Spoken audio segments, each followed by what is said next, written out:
समय आ गया है, अब दो और कोई हमारे ऊपर राज नहीं करेगा। समय आ गया है अपने वोट की कीमत का, अपनी वोट की कीमत को पहचानने का। समय आ गया है शासक बनने का। समय आ गया है अपनी जगह लेने का। समय आ गया है पार्लियामेंट पे राज करने का। अब राज्य की सरकारें SC/ST के अंतर्गत अपने राजनीतिक लाभ के लिए अपनी मर्जी से किसी भी SC/ST जाति को आरक्षण की सुविधा दे सकती है और अपनी ही मन मर्जी से उसको रिजर्वेशन की सूची से निकालकर, भले वो SC/ST हैं, बट उस SC/ST जाति को रिजर्वेशन के उससे निकालकर उनसे रिजर्वेशन छीनने का काम कर सकती है। साथियों, ये दलितों को बांटने की शुरुआत है, ये दलितों की आजादी छीनने की शुरुआत है। साथियों, ये संविधान को बदलने की शुरुआत है। ये जो लाल किताब लेकर पार्लियामेंट में खड़े होते हैं शपथ लेते वक्त, ये सपा के लोग, कांग्रेसी लोग, भाजपा के लोग जो संविधान को लेकर शपथ लेते हैं और कहते हैं कि संविधान को बचाने का काम करेंगे, आज ऐसे ही जजमेंट पास कराकर हमसे आरक्षण छीनने का, हमारे संविधान को बदलने का काम कर रहे हैं। साथियों, भूल जाइएगा कि कांग्रेसी या भाजपा कभी भी हमारे आरक्षण के हितैषी हो सकते हैं। साथियों, उन्होंने कदम कदम पर हमें मिटाने की, दबाने की, कुचलने की कोशिश की है। मैं बहुजन समाज पार्टी की राष्ट्रीय अध्यक्ष व उत्तर प्रदेश की 4 बार मुख्यमंत्री एवं पूर्व सांसद आदरणीय बहन जी के नाम से लोकप्रिय बहन कुमारी मायावती जी को भी तहे दिल से आभार प्रकट करता हूं। साथियों, जिन्होंने अपनी पूरी जिंदगी बामसेफ, DS4 व BSP के जन्मदाता एवं संस्थापक मान्यवर साहब श्री कांशीराम जी के बताए हुए रास्ते पर चलकर परम पूज्य बाबा साहब डॉक्टर भीमराव अंबेडकर जी के मानवतावादी व आत्मसम्मान एवं स्वाभिमान के मूवमेंट के कारवा को अपने आजीवन त्याग, तपस्या व कड़े संघर्ष से सींचा है, उसे एक राजनीतिक ऊर्जा दी है, शक्ति दी है, एक पहचान दी है तथा उत्तर प्रदेश जैसे विशाल व महत्वपूर्ण राज्य में 4 बार अपनी BSP पार्टी की नेतृत्व में सरकार बनाकर खासकर बहुजन समाज के लिए एक ऐसी मिसाल बन गई हैं जिससे प्रेरणा लेकर करोड़ों लोग यहाँ हमारे हरियाणा में भी सामाजिक परिवर्तन व आर्थिक तरक्की की मिशनरी कार्य से जुड़ चुके हैं। इतना ही नहीं बल्कि साथियों, मैं खुद भी उनके इस नेतृत्व से प्रभावित होकर BSP मूवमेंट से जुड़ चुका हूं और उनके पद चिन्हों पर चलकर इस मिशनरी दायित्व, कर्तव्य व फर्ज को अपनी आखिरी सांस तक निभाने की पूरी कोशिश करता रहूंगा।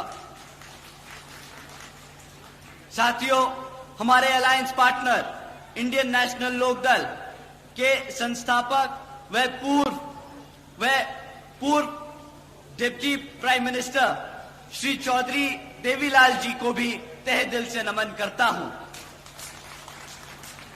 साथ ही इनेलो के राष्ट्रीय अध्यक्ष श्री ओम प्रकाश चौटाला जी और आज हम सब के बीच में मौजूद इनेलो के राष्ट्रीय महासचिव और हमारे गठबंधन की ओर से हरियाणा प्रदेश के मुख्यमंत्री जी के उम्मीदवार श्री अभय सिंह चौटाला जी का भी मैं तहे दिल से स्वागत और आभार प्रकट करता हूं।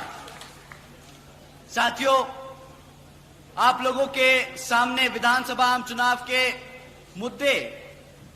मुद्दों को बीच में रखने से पहले मैं हाल ही में ऑनरेबल सुप्रीम कोर्ट के सब कास्ट कैटेगराइजेशन के जजमेंट के बारे में आप लोगों से बात करना चाहूंगा, जिसके संबंध में आदरणीय बहन कुमारी मायावती जी ने भी अभी कुछ दिन पहले ही प्रेस कॉन्फ्रेंस कर हम सबको उसके बारे में आगाह करने का काम किया। साथियों, वो जो जजमेंट दिया ऑनरेबल सुप्रीम कोर्ट ने वो 650 पन्नों का था, परंतु उसकी मूल भाषा मैं आपको बता दूं उसका मतलब क्या है। साथियों, उस जजमेंट के तहत अब राज्य की सरकारें SC/ST के अंतर्गत अपने राजनीतिक लाभ के लिए अपनी मर्जी से किसी भी SC/ST जाति को आरक्षण की सुविधा दे सकती है और अपनी ही मन मर्जी से उसको रिजर्वेशन की सूची से निकालकर, भले वो SC/ST हैं, बट उस SC/ST जाति को रिजर्वेशन के उससे निकालकर उनको उनसे रिजर्वेशन छीनने का काम कर सकती है। साथियों, पहले मान्यवर साहब श्री कांशीराम जी ने और फिर आदरणीय बहन कुमारी मायावती जी ने हमें इसके बारे में कई बार आगाह किया है कि भाजपा और कांग्रेस हमारे SC/ST समाज के आरक्षण के खिलाफ है। वो हमसे हमारा आरक्षण छीनना चाहते हैं, क्योंकि वो नहीं चाहते कि हमारा समाज पढ़ लिख कर अपने पैरों पर खड़ा होकर एक आत्मसम्मान की जिंदगी जी सके। साथियों, भाजपा और कांग्रेस ने कांग्रेस की ये सोची समझी साजिश है, जिसके तहत ये जजमेंट पास कराया गया है। देश से आरक्षण खत्म करने की देश से आरक्षण खत्म करने का ये पहला कदम लिया गया है। साथियों, आप सभी जानते हैं, आरक्षण की मूल भावना प्रतिनिधित्व दिलाने की है, समाज को आगे बढ़ाने की है, लेकिन उसे बार बार गरीबी मिटाने की आड़ से बार बार आरक्षण को खत्म करने की कोशिश की जाती है। बोलते हैं आरक्षण का मतलब है गरीबी खत्म करना। साथियों, आप सब यहाँ जो बैठे हैं जानते हैं, आरक्षण से गरीबी नहीं, प्रतिनिधित्व, रिप्रेजेंटेशन, आत्मसम्मान मिलता है, ना कि गरीबी खत्म की जाती है। परंतु ये लोग बार बार इसे गरीबी खत्म करने की योजना बनाकर बार बार हमारे पिछड़े समाज को हटाने की, आरक्षण छीनने की कोशिश करते हैं। साथियों, ये दलितों को बांटने की शुरुआत है, ये दलितों की आजादी छीनने की शुरुआत है। साथियों, ये संविधान को बदलने की शुरुआत है। ये जो लाल किताब लेकर पार्लियामेंट में खड़े होते हैं शपथ लेते वक्त, ये सपा के लोग, कांग्रेसी लोग, भाजपा के लोग जो संविधान को लेकर शपथ लेते हैं और कहते हैं कि संविधान को बचाने का काम करेंगे, आज ऐसे ही जजमेंट पास कराकर हमसे आरक्षण छीनने का, हमारे संविधान को बदलने का काम कर रहे हैं। साथियों, संविधान बचाने के नाम पर भाजपा और कांग्रेस मिलकर संविधान को बदलने का काम कर रही है। आदरणीय बहन जी ने कहा है कि अगर ये भाजपा की NDA और कांग्रेस की इंडी अलायंस, जिसमें सपा, आम आदमी पार्टी जैसी पार्टियां भी शामिल हैं, ये सब अगर सच्चे दिल से हमारे समाज के लिए आरक्षण के हितैषी हैं, तो ये सब मिलकर पार्लियामेंट के जरिए से हमारे रिजर्वेशन एक्ट को संविधान की 9वीं सूची में डालकर उसको हमेशा हमेशा के लिए सुरक्षित करेंगे। परंतु साथियों, इनकी नीयत नहीं है। आज सुबह ही आदरणीय राहुल गांधी जी ने भी एक प्रेस कॉन्फ्रेंस कर स्टेटमेंट इशू किया, जिसमें कहा उन्होंने कि पंडित नेहरू जी ने और महात्मा गांधी जी ने आरक्षण के लिए खूब लड़ाइयां लड़ी हैं। वो चाहते थे कि हमारे SC/ST समाज को आरक्षण मिले, परंतु यहां मेरे सभी SC/ST भाई जानते हैं कि किस तरह पंडित नेहरू जी ने और महात्मा गांधी जी ने बाबा साहब को पार्लियामेंट से दूर रखने का काम किया।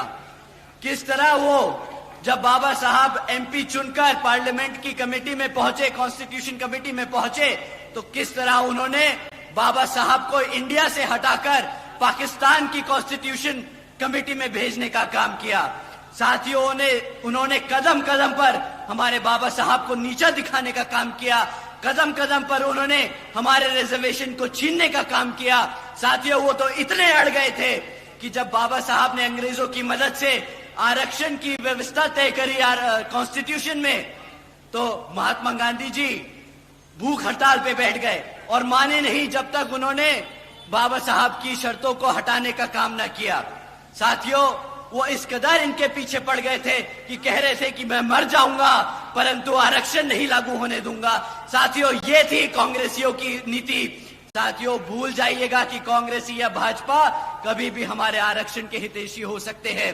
साथियों, उन्होंने कदम कदम पर हमें मिटाने की, दबाने की, कुचलने की कोशिश की है। समय आ गया है, अब और कोई हमारे ऊपर राज नहीं करेगा। समय आ गया है अपने वोट की कीमत का अपनी वोट की कीमत को पहचानने का समय आ गया है। शासक बनने का समय आ गया है। अपनी जगह लेने का समय आ गया है। पार्लियामेंट पे राज करने का। साथियों, अभी आप लोगों के सामने अभी कुछ ही समय में विधानसभा के आम चुनाव होने वाले हैं और कांग्रेस के साथ साथ यहां भाजपा भी पिछले 10 सालों से राज कर चुकी है। भाजपा से पहले कांग्रेस ने 10 साल आप पे राज किया। अब पिछले 10 साल से भाजपा राज कर रही है और अब जब विधानसभा हमारे सर पर है तो ये लोग फिर से आप लोगों के बीच में आकर झूठे झूठे वादे करेंगी। परंतु साथियों, इस बार इनको वोट डालने से पहले हमें इनसे कुछ मुद्दों पे सवाल करने होंगे। मैं आप लोगों से जाति और धर्म के आधार पे कभी नहीं कहूंगा आप सवाल करें। मैं आपसे कहूंगा आप इनसे शिक्षा, रोजगार और चढ़ती हुई महंगाई के बारे में सवाल करें। साथियों, अगर हम शिक्षा की बात करें तो यहां पिछले 10 सालों से सरकार ने 5000 से ज्यादा प्राइमरी स्कूल्स को बंद करने का काम किया है। एक तरफ हमारे पढ़ने लिखने के बच्चे की संख्या बढ़ रही है, दूसरी तरफ ये सरकार हमारे बच्चों के प्राइमरी स्कूल बंद करने का काम कर रही है।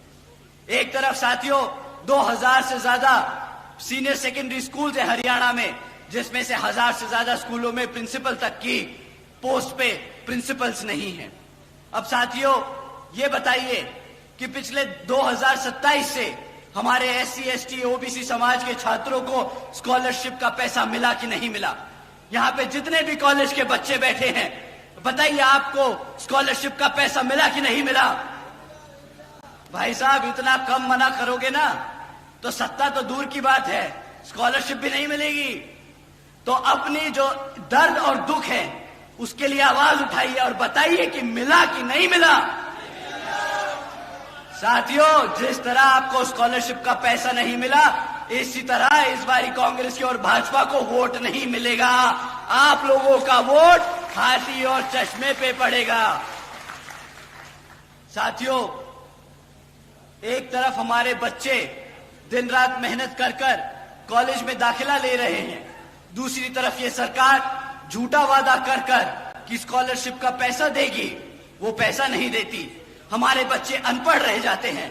जब हमारा बच्चा पढ़ेगा लिखेगा नहीं तो आप बताइए क्या वो गुलामी करेगा कि नहीं? हम गुलाम ही बन के रह जाएंगे ना। अब आप ही बताइए, बाबा साहब ने इतनी मेहनत कर कर हमें गुलाम बनाने के लिए खड़ा किया है। बताइए मेरे किसान भाइयों, आप लोग अपने पैरों पर खड़ा होना चाहते हैं कि नहीं?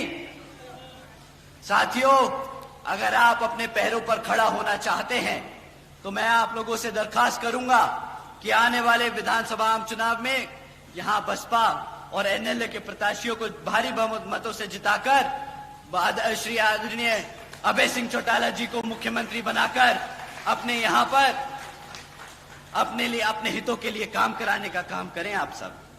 साथियों, एक तरफ ये भाजपा और कांग्रेस वाले हैं जो इस तरीके की काम करते हैं, इन नीतियों पे चलते हैं, और दूसरी तरफ हमारी आदरणीय बहन कुमारी मायावती जी की नीतियां हैं जिसके तहत चलकर यहां पर भी हरियाणा में उसी संख्या में, उसी ताबड़तोड़ तरीके से यहां पे काम किए जाएंगे। जैसे बहन जी ने बसपा की सरकार के दौरान यूपी में सावित्रीबाई फुले बालिका शिक्षा योजना चलाई थी साथियों, जिसके तहत बहन जी ने 7 लाख से ज्यादा बच्चियों को 12वीं तक की शिक्षा प्राप्त करने के लिए 600 करोड़ से ज्यादा अपनी बच्चियों पर खर्चने का काम किया था। इतना ही नहीं साथियों, बहन जी ने 6 engineering colleges, 2 homeopathic colleges, 24 polytechnic colleges, 2 paramedical colleges, 6 universities, 200 से अधिक इंटर व डिग्री कॉलेजेस, 100 से अधिक ITIs, 550 से ज्यादा हाई स्कूल्स और हमारे प्राइमरी स्कूल्स के बच्चों के लिए 5500 से ज्यादा प्राइमरी स्कूल्स बनाने का काम किया है साथियों। और साथियों, हमारे सभी पिछड़े समाज के, हमारे OBC समाज के छात्रों के लिए आदरणीय बहन जी ने देश में पहली बार 27% आरक्षण की व्यवस्था तय की थी। साथियों, लिस्ट बहन जी के कामों की इतनी लंबी है शिक्षा की क्षेत्र में कि मैं यहां पर बताते बताते थक जाऊंगा और दिन की भी रात हो जाएगी। परंतु साथियों, आप लोगों से मैं दरखास्त करूंगा आप लोग पूरा भरोसा जताए हमारे आदरणीय अभय सिंह चौटाला जी पे कि जिस तरह बहन जी ने वहां यूपी में काम किया, उसी तरह यहां पर आदरणीय अभय सिंह चौटाला जी भी आपके बच्चों की शिक्षा के लिए दिन रात एक कर आपके बच्चों को अपने पैरों पर खड़ा करने का काम करेंगे। साथियों, आज हरियाणा का युवा बेरोजगार घूम रहा है। इतना ही नहीं बल्कि हमारा हरियाणा का 40% युवा बेरोजगार घूम रहा है। और यहां पिछले 10 सालों से भाजपा की सरकार लगातार सत्ता में बनी हुई है। यहां 2 लाख से ज्यादा सरकारी पद आज भी खाली पड़े हैं। इतना ही नहीं, पिछले 10 सालों से हमारे 2000 से ज्यादा कॉलेज के लेक्चरर्स, कॉलेजेस में जो लेक्चरर्स हैं वो परमानेंट होने की मांग कर रहे हैं। और हमारे क्लरिकल क्लास के वर्कर्स अपनी बेसिक पे को 35,400 की मांग कर रहे हैं। परंतु इन सभी क्षेत्रों में यहां भाजपा की सरकार एक भी काम पूरा ना कर पाई। साथियों, एक तरफ 40% युवा बेरोजगार घूम रहा है, दूसरी तरफ इनके पास 2 लाख से ज्यादा सरकारी पद खाली पड़े हैं। परंतु ये क्या करते हैं? ये कौशल विकास निगम जैसी योजनाएं चलाकर हमारी पक्की नौकरियों को कच्ची नौकरियों बनाकर लोगों में बांटने का काम कर रहे हैं। आप जानते हैं क्यों ये पक्की नौकरियां नहीं देना चाहते आपको? क्या आप जानते हैं क्यों ये हमारे कॉलेजेस में प्रोफेसर्स को, लेक्चरर्स को परमानेंट नहीं करते? साथियों, अगर सरकार ने पक्की नौकरी देना शुरू कर दिया तो उनको आरक्षण भी देना पड़ेगा। अगर उन्होंने हमारे कॉलेजेस में प्रोफेसर्स को पक्का कर दिया तो उन्हें आरक्षण देना पड़ेगा।